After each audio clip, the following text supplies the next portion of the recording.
Now that we've looked at some tools in the color page for matching shots, I want to show you a really cool workflow that a lot of pros use to match shots really quickly. I'm going to scroll down to shot 77 and just middle button mouse click any of our shots here.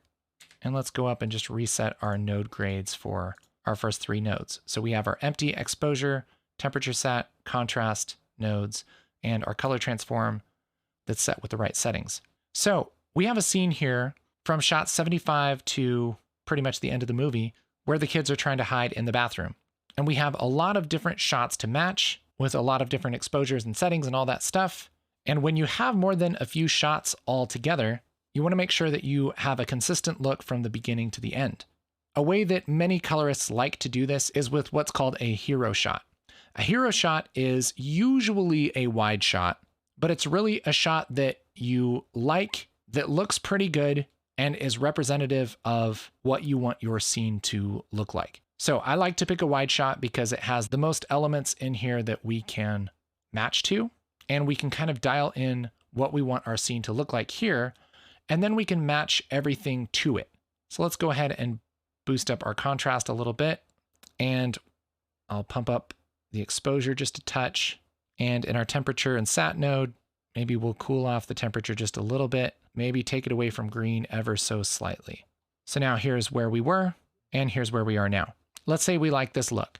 What we're gonna do is right click and grab a still, and we're gonna reference just this shot compared to all the other shots. It's really easy to make your adjustment to this next shot and then match the next shot to that, and the next shot to that, and the next shot to that. But what happens is you get drift, and eventually your first shot won't look anything like your last shot. If you've ever played the game Telephone, where it starts off with, I want to go to the store, and then by shot 100, it's, I want to go to the store, purple monkey dishwasher. That's kind of what happens here. But if we have one reference image for our entire scene, we're always matching directly to this image, not to the slightly greener image that was slightly greener than the one before, that was slightly greener than the one before. So let's go through and match a couple shots. Let's start out with just copying our grade over and seeing if it works. And I would say that works pretty darn well. So that's great. 78 is the same thing. And 80, let's copy that. This one looks a little bit dark and a little bit green. So in our exposure node, we're going to take the offset up a little bit. And we're going to take some of the green out of here, and maybe even take our saturation down just a touch to match with our other shot. Now we're getting a much closer match. Now we'll paste this to shot 81. That looks pretty good. 82 matches with 80. 81 is 83. 84, let's try some of these out, see if they match. That looks pretty good. 85 might be a little bright, so let's take our temperature down just a little bit, make this a little cooler. We want this to match with the inside of the bathroom. Make sure everything looks good there. This is going to match with the outside of the bathroom, which is on this side. Something like that looks pretty good. And so on.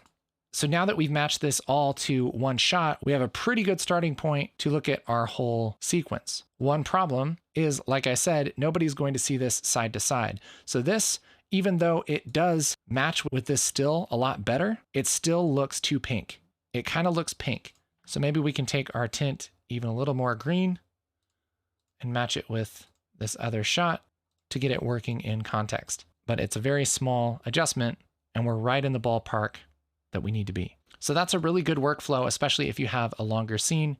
Match everything to that master shot. You can use your still to match things to, but always make sure that you play it back at the end to make sure it works in context.